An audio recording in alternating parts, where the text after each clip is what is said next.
Ilagay mo natin ito sa loob ng yung damit. Pasok ito.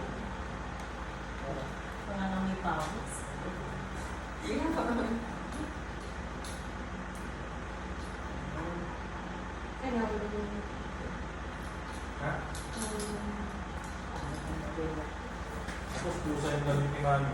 Kaya, death lover. So, Paano nagsimula yung Ikaw ya? magkakatulog? ito. Ganito po kasi yan. Bale, mag-iisang taon na ako dito magmula nung pinagawa ko. Pumasok ko dito last year. Ngayon, ang lagi kong message sa kanya sa private message, Kuya, please lang magbawas ka ng aso. Palaging ganun po yung request ko sa kanya.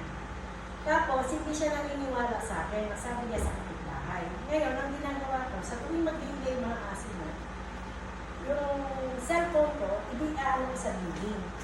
Para alam niya yung ingay galing sa loob ng bahay. Kasi kung nabingisa niya, ang una, 6 lang. Yung meron kasi na ako ng 2, binabot niya. So, naging 8. Tapos bandang huli, naging 11. Yun po yung nagiging stress ko. Hindi ka, pagka lalabas siya ng tricycle, 4 o'clock, gising na rin ako. Kasi yung ingay. So, doon po nagsimula. Yung huling message ko sa kanya, talagang grabe yung ingay. Nagalit na naman siya. Umuwi siya ng lasing. Okay. Bali po, linggo ng madaling araw yon. Ngayon, yung linggo po ng madaling araw na yon, na nagwala siya dyan sa fishpot, pinagmumuray ng kapatid ko, na sinumpatay niya lahat, pati yung hindi naman sa kanya nagawa, sa akin ginawa, binanggit niya. Ngayon, ang banta niya sa akin, sa video niya po na, sa pagwawala niya, papatayin ko siya sa stress. Mamamatay siya sa stress. At pag siya namatay, walang makakapasok kahit sino. Milyon ang pera ko ito. Bahay ko to, pag-aari ko to. Ang sabi niya, bayaran ko siya ng 1.5 million, aalis siya ora mismo. So, nung nalaman ko yung lahat, kasi hindi dito lang naman po, ang dami naman dito nakarinig na mga tambay. Bukod sa sarili kong kapatid ng doon, na narinig niya lahat ng bata sa akin. Linggo mismo, inalok ko yung tricycle. Kasi tricycle operator ako eh. Binenta ko lahat para mapagawa ko na to. Nagtira po ako ng isa para meron siyang mailabas. Ang ginawa ko, binenta ko. Yung mismong araw na nagwala siya, linggo, inalok ko yung motor. Kaya Monday, sabi ko sa kanya, Kuya, alisin mo lahat ng mga gamit ko sa tricycle. Kukunin na yun ang may-ari. Doon po nagsimula, tapos nag-reklamo siya sa barangay. Hindi pa kami nagsisimula ng pag-iiring. Nasa live video niya na. Nag-trending na. Lahat ng alipusta, inabot ko na. Apektado yung 3 kong anak na nasa Japan. Mag-isa lang ko rito eh. Yung lahat na mabasa nila yung comment na masama, namamatay din yan. Hindi ako masamang tao. Yung tricycle ko, oris ko, araw, binilang ko yan. Yung sinasabi ni asawa, hindi ko binenta nila yung tricycle ni orange. Kung anong meron ba ito galing sa pagsisikap ko. Nag-Japan ako eh. Kami nagkakapatid. Tapos hindi nga request ko sa kanya. Lahat na sa nababasa ng mga anak ko. Mamamatay din yan kakantay. Tapos ang sagot niya, thank you po. Wala akong mapanood. Kasi nakaklap ako. Ang nakalistinted. Kung siya grade 3, ako grade 4. Mapalat lang ako kasi kahit wala akong pinag-aralan, meron akong grade 4. Hindi ko pinaiilan yun. Kung anong meron ako pinagsikapan ko. Totoo yan, bahay ko din yan. Ito na lang yung pera meron ako. Kaya ma'am, papamana mo pa sa mga anak ng kong problema. Siyempre naisip ko ibenta to.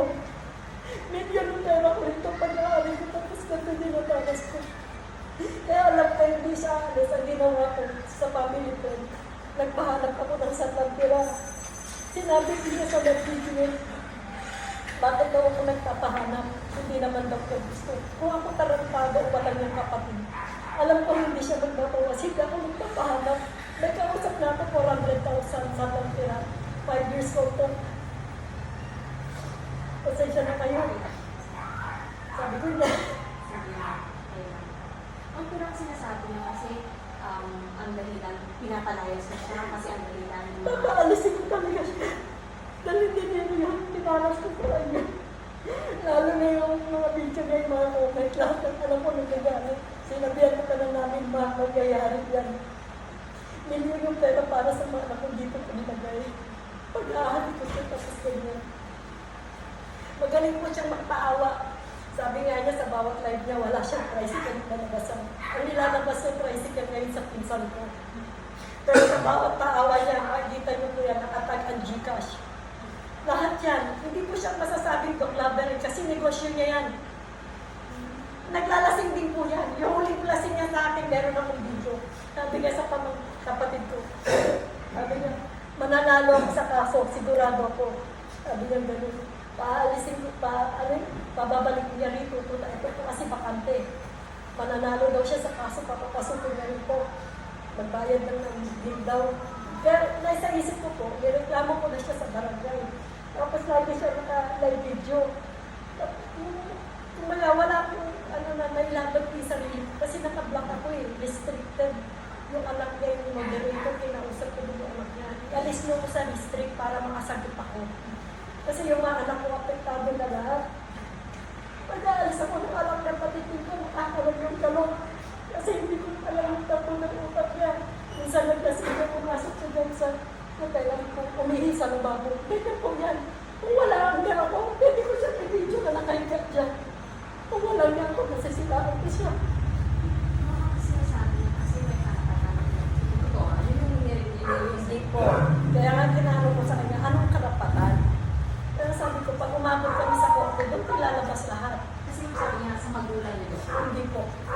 Yung tapos isa sa nakakaya nasabihin niya sa live video niya, 8 years old pa lang siya nagtatrabaho na para mabuhay ng kapatid ko. Lumalabas walang kwenta yung mga magulang ko. Pareho lang po kami naghirap, pareho kami galing sa hirap. Pero yung kwento niya po exaggerated. Sige ma'am. So itong bahay na ito ay pag-aari. Pag-aari ko po, Simula kailan? pagmula po nung eto po kasi yan mismo kaya yan, pag-aari ko din talaga yan. Ito kasi, tulad sa live video niya yan ang bumili nito mga kapatid ko, mga nagja-Japan kasi. Since yung nagja-Japan, tulad na sinasabi niya sa live video niya, pinangalan sa tatay ko. Kaya nga sabi ko, lahat may dokumento naman ako. Kaya wala pong problema. Kaya nga nung inaayos ko po yung papel nito, nasa akin na yung pangalan ng papel. Hindi po ito pag-aari ng magulang kasi isang pangalan kami ng araw. Kaya nga walang nakapag-aral siya, grade 3, ako grade 4. Tapos yung mga sumunod nakapag-aral. Yung mga sumunod sa akin lalaki dahil nagsipag-Japan na kami, nakapag-aral na. Kaya hinahanap ko yung sinasabi niya, hindi ko makita. Kaya pinayagan niyo lang siyang tuloy dito dahil Kuya, hindi pa po ito ganito, umuupa siya dyan kanila asisto, nakiusap siya sa akin. Buhay pa ang nanay ko, ayaw pumayag ng nanay ko. Dahil sinasabi, magsisisi ka, iba ang ugali yan. Swapang at gali dyan. Totoo naman po kasi dati may lupa kami sa Stilsen ko Palibasa pinangalan sa kanya ng tatay ko. Nung sinasabi ko ang ibebenta, ang salita niya sa akin, ni spelling ng pangalan ko, wala. Yan ang laging tawag niya sa akin, sa Kim. Gamit. Yung lahat yung meron. Music ko lang, pinapinigay. Tatay ko namatay sa cancer. Pag-kemo, pag-medication na, pag kami lang ng tisa-susin kung gumastos. Sinamural support lang. Hanggang nanay ko magkasakit. Pero kompleto ko yan, di balik ako gumastos. Pero ngayon wala akong pera niya. Kung ano yung pera ko na pangbayad sa pensyon lang. Hindi ako masakit. Ang madamot na sinasabi niya ng mga followers niya. Kaya talagang apektado ko. Pero tinataan ko lang sa TikTok. Para ko sa ating nalakas ako. Kasi mga nag-aalala, mga anak ko mga nag-aalala na talaga.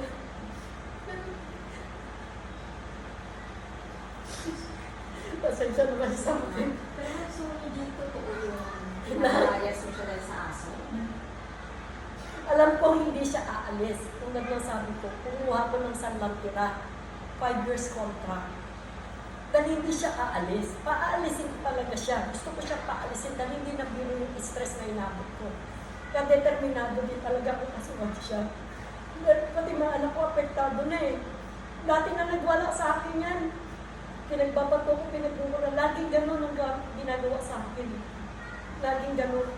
Maka, kasi ang sinasabi mo, parang magkapatid kayo, blood speaker na mo, may mga ganun, pero Totoo yun, pero ngayon ko napatunayan na pag may mga anak ka na, dapat Ang priority magulang.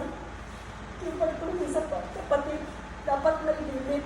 Tulad dito sabi ng mga anak ko, huwag mo pagawa yan na kasi darating mo alam ang kakaproblema ka dyan. Alam mo yung mga kapatid mo. Kasi saksi ang mga anak ko kung paano pagsalita ng mga kapatid ko. Sumbatan sa lahat, mula ulo ng paa. Imbes na ako ang manumbat, hindi ako nanunumbat, alam ng Diyos yun. Ako sinusumbatan. Pasensya ko. Sige lang, ma'am. Last na lang, ma'am. Ano gusto mo sabihin sa kapatid mo? Ang masasabi ko lang sa kanya, kasi pinaabot niya na rito sa ganito, rapid tulpo ano. Alam ko namang hindi bias ang rapid tulpo. Kasi ang sa akin lang, ang gusto ko talaga mapaalis siya para sa mga anak ko. Dahil hindi pwedeng kamatayan ko to, ipamana ko sa mga anak ko to na ganito ang problema. At saka yung plano niya sa akin na pag ako namatay, walang makapasok kahit sino. Hindi ko po gagawin yun kasi may mga anak ako eh. At hindi ko po dinadaligan niya, kaya gusto mo siyang paalisin dahil sa aso. Hindi po yan totoo dahil ang sabi ko lang magbawas siya ng aso. 11 aso. Hindi na ako nakatiis, nag-live video ko para alam ng mga tao kung anong sakripisyo ko. 11 aso, madam. Asa naman yung justisya? Lagi ko pinakikiusap magbawas ka ng aso. Ano nangyayari ko, ma'am? Ayaw niyang magbawas. Kahit anong mangyari, hindi daw siya magbabawas. At sinabi rin niya, bago makaakyat ang mga pulis, papatayin niya ang lahat ng aso bago siya magpapakamatay. Kaya sabi ko sa anak niya, kung gagamitin niya sa akin pang blackmail niya, kahit magpakamatay siya, wala akong magagawa. Hindi ko kasalanan yan. Sa Diyos ako harap, hindi sa kanya ako sa tao. Dahil sa maraming aso siya, hindi naman nakakatulog. Ano pa rin siya ano-ano? Hindi talaga ako makatulong. Kasi yung katigilan niya na hindi naman 24 hours na patawag yan. Paano yung mga panahon na wala siya? Lalo na paglasing siya. Wala siyang pakialam. Yung nakatira nito, hindi na makapagreklamo sa likod. Sa akin direkta nagre-reklamo. Kasi hindi naman ako masamang tao kapitbahay. Maluwag ako sa lahat. Hindi ko pinabayaan wala umpisa yan. Yun lang ang gusto ko, magbawas siya ng aso. Yun lang ang pinakikiusap ko. Ayaw niyang gawin. Yung magbawas siya ng aso, hindi mo naman siya paalisin. Pagbawas po siya ng aso, umuupa pa siya sa akin 3,000 naman. Pag magbawas man po siya ng aso, sa ganyang paninindigan niya, hindi po siya magbabawas. Hindi niya gagawin. Sa harap ng barangay, binanggit niya sa kapitan. Kahit anong mangyari, hindi ako magbabawas ng mga aso. Mas pipiliin ko mga aso kaysa dyan. Yeah, tinuro niya po ko. Ano naman? Walang kasing sakit. At tama yung mga anak ko, hindi kasi ako nakinig. Kasi nagsisisi ako bakit in-improve ko itong bahay. Nagsisisi ako bakit hindi ako nakinig sa mga anak ko. Kaya sa iba, lalo na kung may mga anak na, pakinggan nila yung mga anak nila. Yung pagtulong sa magulang, huwag alisin hanggat buhay. Pero pagtulong sa mga kapatid, kung alam mong meron ng problema, pag-isipang mabuti. Tulad nito, wala na eh. Aabot talaga kami sa korte kasi ayaw niya mag-isip. Ang ganda ng offer eh. Magaling po siya magpaawa sa live video niya kung panonoorin yung lahat ko nandito ng Gcash. Hindi ko lang ma-retreat yung isa kong cellphone ko. Ando doon kung paano niya saktan yung aso niya eh. Paano niya, hindi siya matatawag na dog lover. Pinagkakakitaan po kasi niya. Kaya talagang umano yung tension niya paramihin. Pero ito, hindi ancestral household. Hindi po. Hindi ito pag-aari ng magulang. Halos lahat dito alam nila ang buhay namin noong araw. Pag-aari niyo po ito. Pag-aari ko po ito. Ngayon, As in pag-aari ko. ngayon bang pagka nagtatahulan yung mga aso niya, dinig ba sa loob ng bahay? As in dinig po, meron po akong live video. Inano ko na rin sa Reels, pinasa ko na rin sa Reels. Meron ako. At saka meron ako mga video po dyan na sinesend ko sa kanya. Nasabi nga niya sa live niya, buti hindi raw siya na-aksidente. Paano siya ma-aksidente? Kahit niya lasing siya, dala niya yung tricycle ko eh. Tricycle na nga ng ibang nilalabas niya, dala niya pa rin yung tricycle. Ang dala niya kasi ngayon yung tricycle, doon sa pinsan ko, yung tanis. Pinagkatiwalaan siyang lumabas. Regular na siya doon. Pero sa live video niya, wala raw siyang labas. Ito, naghahanap ng labas para sa mga aso ko. Props po niya yun. Isa sa kanyang intention. Okay. Nabili niyo ito, ma'am. Under your name siya, ano pa? ko na po matandaan eh, kasi inayos ko po yung papel na to, 2011 or 12. Siyempre, Tapos sabi yun pa nga ng nilalita ko sa akin ko na naayos ko na yung papel. So, 2012, under na to siya sa pangalan. 2012 po, 30 po. Nung maayos ko yung papel na ilagay sa pangalan ko. Opo. Ang pangalan niyo? Sureda sa What's Pila. your name? S-O-R-E-Y-D-A. R-E. Y-D-A, tapos sa Pila. S-A-T-I-L-E. So, ngayon, ma'am, punta kayo na? Kahirin po kami sa barangay yun.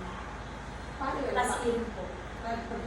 Bibigyan na ng verdict ng barangay kung ano nangyari? Opo, kasi pinapayuhan din siya ng aming kapitan na pag-isipan niya na hindi naman masama yung plano ko na hinanapan ko siya ng sarlang tira. Ano yun? Hinapan mo siya sa tantira? Doon siya titira? Doon po siya Doon tayo titira. lang pa. Doon siya titira sa cross. 5 years po yung contract nandun po sa Tapos message. siya na magbabayad yung gawin. Ano, pagkasangkang tira po kasi yun po kasi ang gusto ko yung dito po tayo, sangkang tira. 5 years contract, wala akong babayaran ng siko.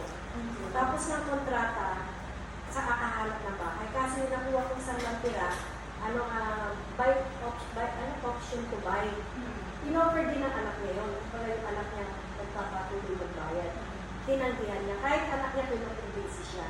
Kasi anak niya nagtatrabaho sa SL Central, supervisor. May trabaho yung anak niya maganda. Kasi Kasi ito, ma'am, yan yung tenant dito. tatlo po. Isa dito, eto ngayon wala. Tapos siya. Eto kasi, Mabuti hindi sila natatapos. nag-dealing dito kami sa kay Jeffrey, yung talagang parang kababata na naman. Kaya nakaalala siya, lalo na pag lasing na yan. Nakaalalay na siya. Kasi ako, pag magsasara ako ng pinto ko, sarado ang screen, sarado yun, tapos nakaaray mo galon. Para tupakin man siya, magwala man siya, at least, gising na ako bago siya makapasok. Yes po. Kaya hindi ko alam kung ano, mabuti nga po tinuwag yung side ko. Kaya nung makita ko yung bumaba ako agad. Alam ko naman kukunin yun din yung side ko talaga. Kaya ang ginawa ko, nagpakita na ako agad. So, ma'am, ito pa, paano niyo? Opo, ito. Sa inyo po yan. Sa akin ko ito lahat. So, ikaw mapalis ka na ngayon, ma'am. Pero ma'am, yung dati nakatira dito sa San Juan. Lumipat na. So, wala pong Oo, ngayon po wala. Pero yan dati rin ito na reklamo. Opo.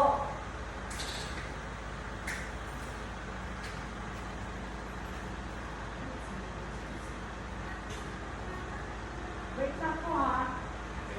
Kung wala po ang susi, okay na lang po. Huwag na lang po. Opo, hindi ko makita yung space. Sige po, okay na lang po. Ito, pag sinara ko to, nakaharang yung galon kasi umotel ako eh. Hindi lang kasi panimulan. Yan lang po yan, gamit ko. Ako lahat niya. Kaso, wala na akong magawa. Nandito ko na eh. Ano magagawa ko?